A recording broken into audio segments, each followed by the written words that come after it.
भगत सिंह ये जानते थे कि अदालत अपना फैसला क्या सुनाएगी, लेकिन उनका मकसद पूरे देश में क्रांति की लहर पैदा करना था। उन्होंने जेल में भी क्रांति की मसाल को जलाए रखा और खाने, रहने, पढ़ने जैसी बुनियादी जरूरतों की मांग पूरी करवाने के लिए भूख हड़ताल कर दी। इस हड़ताल में उनके साथी जतिन दास शहीद भी हुए। साथी जतिन दास, तुम्हारा बलिदान महान है। इस देश की आजादी का इतिहास तुम्हारे नाम के बिना अधूरा रहेगा। मातृभूमि के सच्चे सपूत शेरे बंगाल, तुम पर भारत हमेशा नाज करेगा। ये उनके सद्विचार, सोच और लक्ष्य का ही असर था कि जेल में उनकी खिलाफत करने वाले लोग भी अंतिम क्षणों में उनके मुरीद हो गए। ले भाई भगत सिंह, पहली ते आखिरी बार सत श्री अकाल। आखिरी बार? हाँ यारा, अपना वक्त पूरा हो गया है, पर एक बात पूछूं तुझसे। क्या? मैं ते बुरा आदमी हां, कोई आदमी की मैं ते जानवर हां।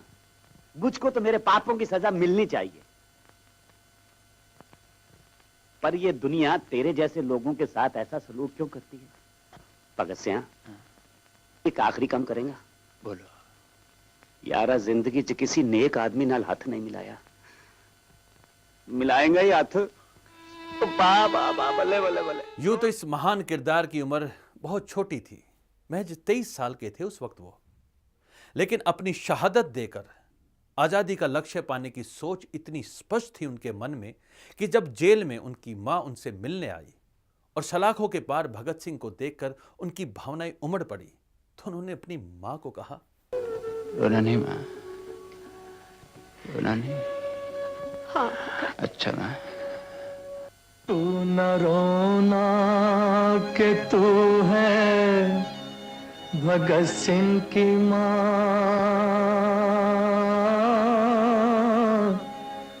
मर के भी लाल तेरा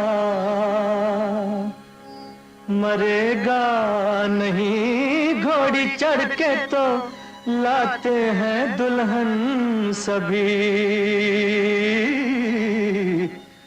हंस के हर कोई फांसी चढ़ेगा नहीं। भगत सिंह ना केवल आजादी को लेकर चिंतित थे, बल्कि देश की एकता और अखंडता को तोड़ने वाले तत्वों पर भी उन्होंने अध्ययन किया था। मजहब की बात करते हुए उन्होंने कहा था, मजहबी बहम और सांप्रदायिकता हमारी उन्नति के रास्ते में बहुत बड़ी अड़चन है। इन्हें हमें उखाड़ फेंकना चाहिए। जो चीज स्वतंत्र विचारों की कसौटी पर खरी नहीं उतरती, वह अवश्य ही खत्म हो जानी चाहिए। अन्य कई ऐसी कमजोरियां हैं जिन पर हमें काबू पाना है। विदेशी शासन, हिंदुओं की कट्टरता और प्रतिक्रियावादी नीति मुसलमानों और अन्य सभी संप्रदायों की संकीर्णता का लाभ उठाते हैं। इस काम को सफल करने के लिए क्रांतिकारी लगने वाले सभी संप्रदायों के नौजवानों की जरूरत है। आखिर वो दिन भी आया जिस अनहोनी का पूरे देश को खौफ था, मगर भगत सिंह और उनके साथियों को इंतजार था। उन्हें पता था कि उनकी मौत आम हिंदुस्तानियों को गुलामी के खिलाफ एकजुट करेगी और वही एकता उनके असल लक्ष्य आजादी तक पहुंचने में अहम भूमिका निभाएगी। इसलिए जब उनके कदम फांसी के तख्ते की तरफ बढ़ने लगे तो उनके चेहरे दमक रहे थे। जिस चोले को पहन शिवाजी खेले अपनी जान पे, जिस चोले को पहन शिवाजी खेले अपनी जान पे, जिसे पहन झांसी की रानी मिट गई अपनी आन पे, आज उसी को पहन के निकला हम मस्तों का टोला, मेरा रंग दे बसंती जो। ये वो शहादत थी जिसे पीढ़ी दर पीढ़ी हिंदुस्तानियों ने याद किया है और पीढ़ी दर पीढ़ी हिंदुस्तानी याद करते रहेंगे। सदी सदियों तक ये सिलसिला जारी रहेगा। जब तक हिंदुस्तान रहेगा तब तक भगत सिंह और उसके दोस्तों का नाम रहेगा। आज जब इन शहीदों को हम याद करते हैं तो आज की हमारी ज़िंदगी पे इनका क्या असर है, आइए मनोज साहब से जानते हैं। मनोज साहब, वो मनोज साहब जिन्होंने शहीद फिल्म बनाकर भगत सिंह के किरदार को पर्दे पर जीवंत किया और जिनमें भगत सिंह की मां ने भगत सिंह का अक्ष देखा। मनोज साहब, एवन तहलका हरियाणा पर आपका स्वागत है। आपने फिल्म शहीद बनाई थी। भगत सिंह के किरदार को, उनकी सोच को जन जन तक पहुंचाने का काम आपने किया था। इस 23 मार्च को आप कैसे देखते हैं? आज का दिन शहीदी दिवस है, बड़ा मनहूस दिन है, बड़ा काला दिन है। इस दिन ये 3 जियाले, 3 सरफरोश हंसते हंसते फांसी के फंदों में झूल गए। आपने जब ये फिल्म बनाई थी तो बड़ी रिसर्च की थी, आपने काफ़ी डिटेल में गए थे आप किरदारों के, तो कहीं ऐसा आभास हुआ या कहीं ऐसा पता लगा था कि इन लोगों ने, भगत सिंह या उनके साथियों ने, जेल से बाहर आने की सोची हो? ये आज़ाद हो सकते थे अगर सरकारी गवाह बन जाते, मगर इन्हें मंजूर नहीं था। चंद्रशेखर आज़ाद ने पूरी तैयारी की थी कि जेल से भाग भी सकते थे, मगर भगत सिंह ने इनकार कर दिया। उसने ये कहा कि हमारी फांसी लगना बहुत ज़रूरी है, क्योंकि जनता जागृति तभी होगी जब कोई बलिदान देगा। बलिदान दिया उन्होंने, देश आज़ाद हुआ। केवल ये मत समझिए कि वो डांडी मार्च या सत्याग्रह से हुआ। अनगिनत सरफरोशों का बलिदान उसमें शामिल है। सबसे पहला नाम शहीद आज़म भगत सिंह का आता है। अन्याय के खिलाफ लड़ाई में भगत सिंह का सबसे बड़ा योगदान क्या मानते हैं आप? भगत सिंह ही तो थे जिन्होंने दुनिया को नारा दिया, इनकलाब जिंदाबाद। ईश्वर की एक अनोखी देन थी भगत सिंह इस देश को। उन्हें बहुत लालच दी जाती, जेल में बर्फ की शिलों में रख के मारा जाता। बस वो इतना ही कहते कि हम भी आराम उठा सकते थे घर पे रहकर, हमको भी पाला था माँ बाप ने दुख सह सह कर, वक्त रुखसत उन्हें इतना भी ना आए कहकर, गोद में आंसू जो टपके कभी रुख से बहकर, तिफल उनको ही समझ लेना जी बहलाने को, हमने जब वादी गुर्बत में कदम रखा था, दूर तक आई थी यादें वतन समझाने को, मेरा रंग दे बसंती चोला, माए मेरा रंग दे बसंती चोला। आज भगत सिंह का सपना पूरे हुए आधी सदी से ज़्यादा हो गया है, तो आज के समय में भगत सिंह की सोच को, भगत सिंह के किरदार को, उस अक्ष को कितना प्रासंगिक मानते हैं आप?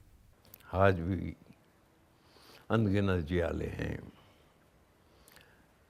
भगत सिंह जी ने अपनी काल कोठरी, फांसी की जो कोठरी थी, तो उसके बाहर दीवार पे उर्दू में लिखा हुआ था, कोई दम का मेहमान हूँ अहले वतन, चिराग शहर हूँ बुझा चाहता हूँ। कहने को वो चिराग उस दिन बुझ गया, लेकिन नहीं, आज भी करोड़ों नौजवानों के दिल में वो चिराग जलता है। महसूस नहीं होता, शायद वो इनकलाब लाने में नाकामयाब हैं इसलिए कि वो दबे हुए हैं। नहीं तो आज जो करप्शन है उसके अगेंस्ट वो इनकलाब ले आते।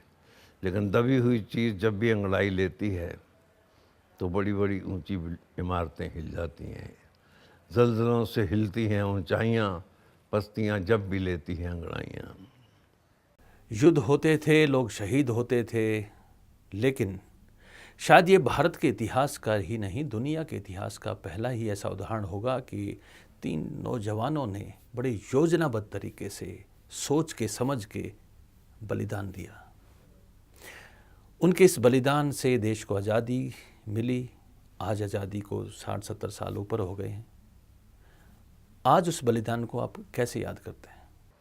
इन शहीदों का बलिदान बहुत रंग लाया।